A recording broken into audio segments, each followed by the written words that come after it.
You go, I go, you stay, I stay. One song to sing. I posted on OneSet asking for questions, and I was going to answer them on the YouTube channel. So here we go. GIDS, the BST.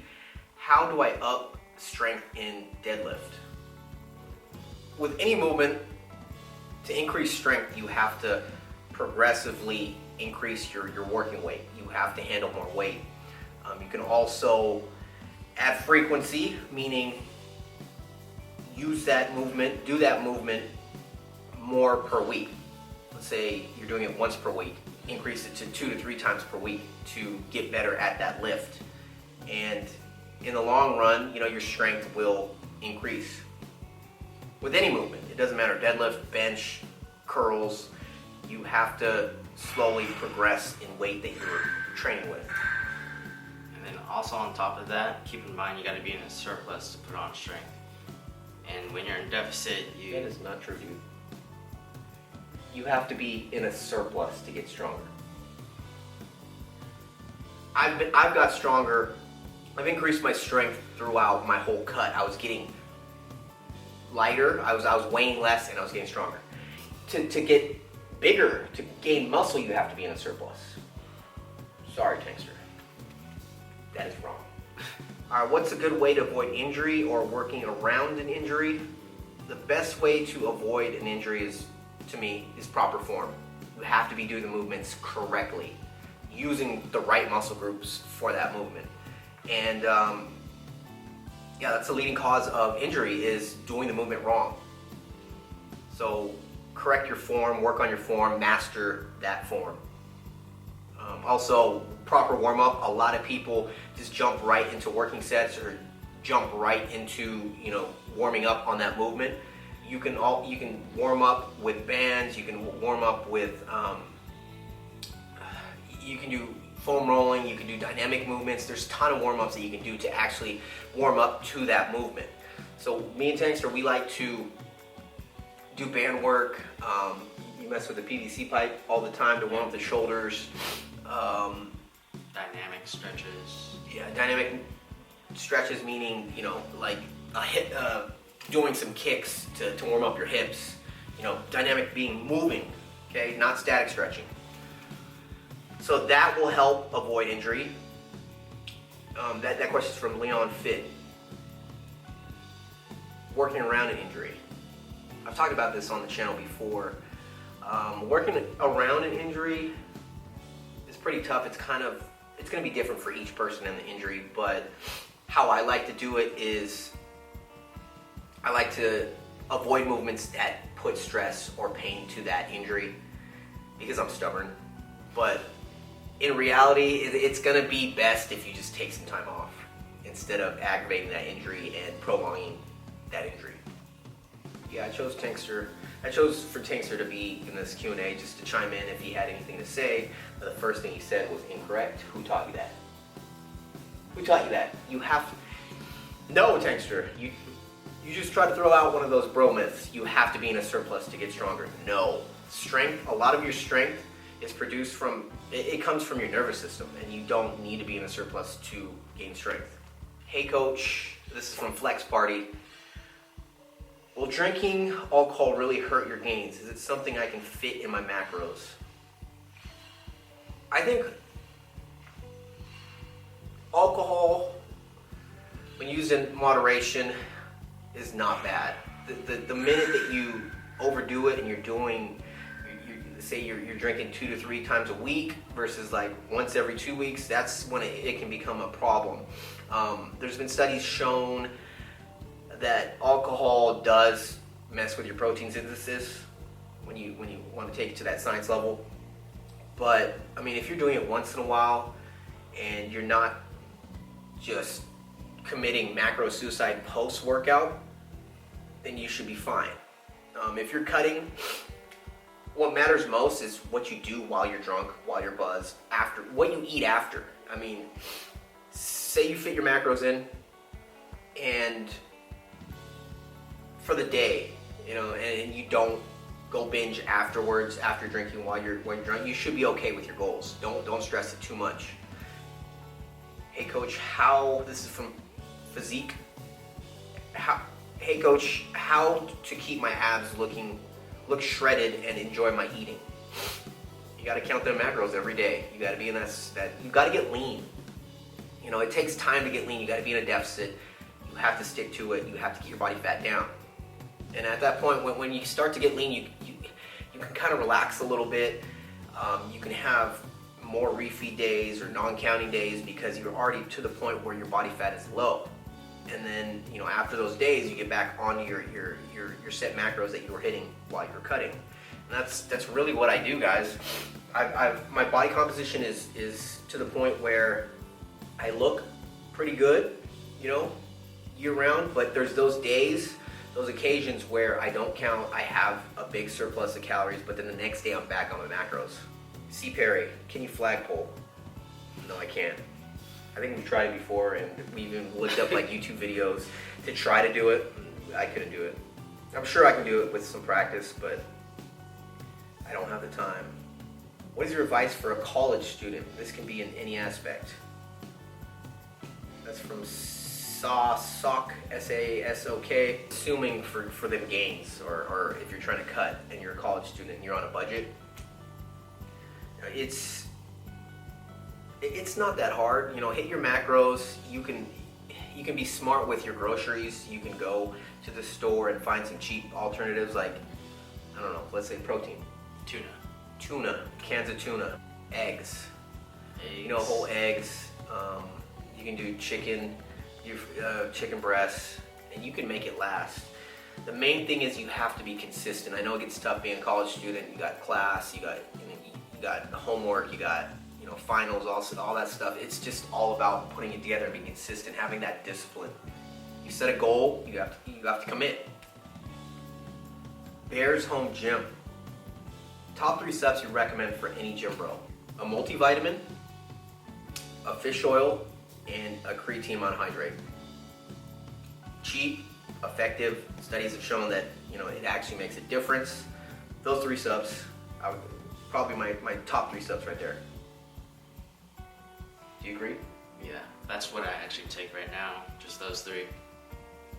Can your weight plateau and stall even on a slight surplus? From Hills 503. If you're taking it really slow, I believe you're gonna end up plateauing, but if you keep, I'm assuming that you're reversing, but slight surplus, you're gonna eventually hit a plateau, and then you're gonna wanna up your macros if you're reverse dieting to get more, or to gain more weight.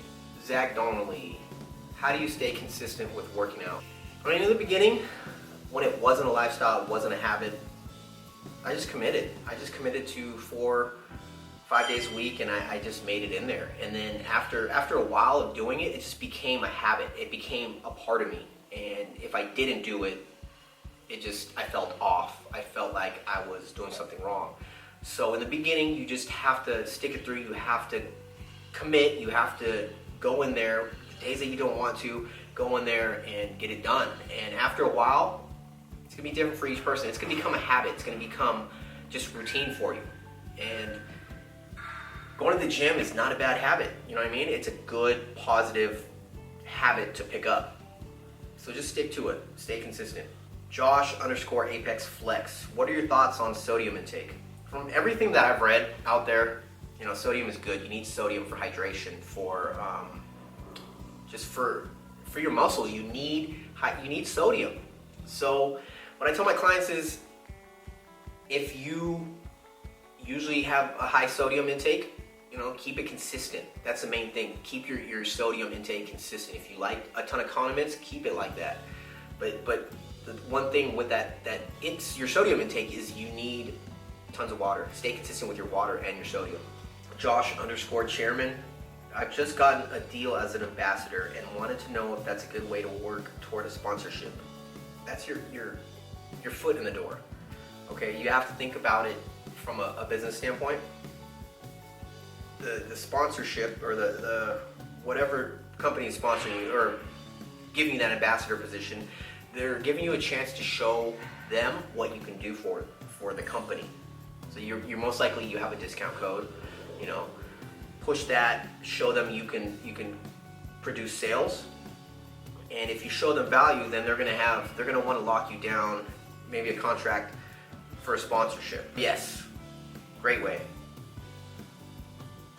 91_Shay, is it worth it to spend money on NO supplements?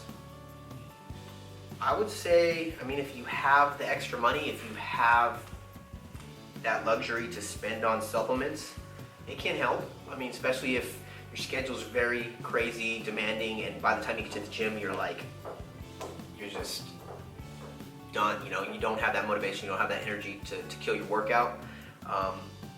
Nitric oxide supplements can help get you through that workout. But if you don't have the money, the extra money to spend on supplements, I would say no. You know, a good cup of coffee or a Monster will do. Ro_82. What are your thoughts about testosterone boosters? Do they work, or is it a waste of money? It's a very common question. If you're 21, you should not need any testosterone boosters. Your natural free test levels are just through the roof. You know, I remember being that young, like Tankster. Yep. You know, your natural test production is just higher, but as you're creeping to 30, you know, 40, your natural test production goes down. And everything that I've read from the natural test boosters, like the ingredients like tribulus, horny goat weed, stuff like that, all those test boosters, they don't produce that much result where it's worth to purchase, to buy them. I mean, if you're getting them for free from a sponsor, why not try it? It's not gonna hurt. Like with me, I'm 32 years old, guys. My test is just shot because of my age and my body composition. I've been maintaining this body fat level for a good year, and naturally when you get leaner and your fat intake gets down, your natural test production just is shot. So me, I will, any test booster that I can use that's natural, I will use it. I will throw it in my arsenal. I won't buy it though. I don't think it's worth the money. Nick Bowles, tips for a teen who aspires to be a personal trainer. Get those certs, get one cert. You know, don't spend your money on like 3 certs thinking you're gonna learn a ton. Get one good cert. I recommend NASM. That was a really good one when I was coming up, and it's still a very respectable cert. NASM, NASM, get that.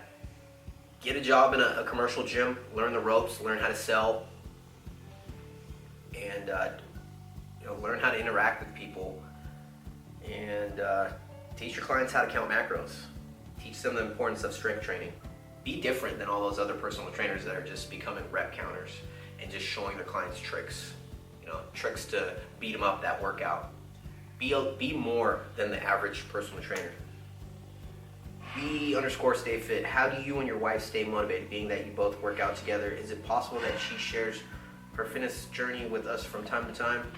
I try to get her on the channel, you know, more on YouTube and stuff like that, but honestly, with 2 kids at home, she has a lot on her plate. I have it to where she's doesn't have to work, so she has that ability to stay home with the kids. And honestly, I don't want her a part of this or spending unnecessary time with you know, social media, and take time away from our kids. You know, her number one job is being a mom. We try to find balance. You know, she's still in here training with us, and she stays motivated just because, like I said earlier in that question, it's become her lifestyle, it's become habit, it's become her passion. And when it becomes your passion and you just have that love for training and nutrition and just everything, it's easy, it's natural.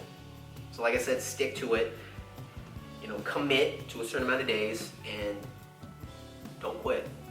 I can honestly answer all these questions, guys, but this video would be just like an hour. This is fun, so let me know. Comment in the description box or in the comments if you guys want to do this again. And the reason why I did this on OneSet is because OneSet is new, and to me, from what I've seen, OneSet has more of serious followers. There's less trolling on there. There's less, you know, just messing around. And by the questions, it looks legit. You know, everyone's serious. They want their answers, their questions answered. So I think I'm gonna do Q&As more often on OneSet. From Limsip, sorry if I butchered that. He says, my AC joint hurts after benching. What stretches and exercises can you do for recovery? Well, in my opinion, if it's hurting your shoulders or after benching, then it's something with your form. You're not using your chest, you're using more of your shoulders. That's why your shoulders are hurting, and you're probably not getting a good muscle stimulation on your chest. But as for stretches and exercises, because I've noticed my AC joint hurted too before, but I've been doing shoulder dislocations with the PVC pipe or band, face pulls, cable rope or pull parts, just line up the weight so that it's more of like a mobility stretch in a way, not actually putting a lot of weight and straining it even more. From Ozman, he asked, is it important to eat protein 30 to 45 minutes after working out? From what I learned from Raymond, he's taught me that you do not have to take protein. Like, there's no anabolic window. The anabolic window is out the window. There's been so many studies, so much research shown that it does help, but it's so minimal that you don't have to stress it. That whole like bringing your shake to the gym so you can have it during that window is like, it's not worth the result. So yeah, at the end of the day, get your macros in and you'll be set. Yep. Alright guys, so this has been a long video already. Hope you guys enjoyed it. Hope you guys took something from it. And thank you guys for everybody that participated in the Q&A on OneSet. So if you guys aren't following me on OneSet, follow me, the online coach, Tankster, same thing. Tankster. Follow us on there. We're starting to be more active on there, and yeah, we just like the crowd on OneSet. So follow us on OneSet, and we will do some more of these Q&As. You go, I go, you stay, I stay. One song to sing.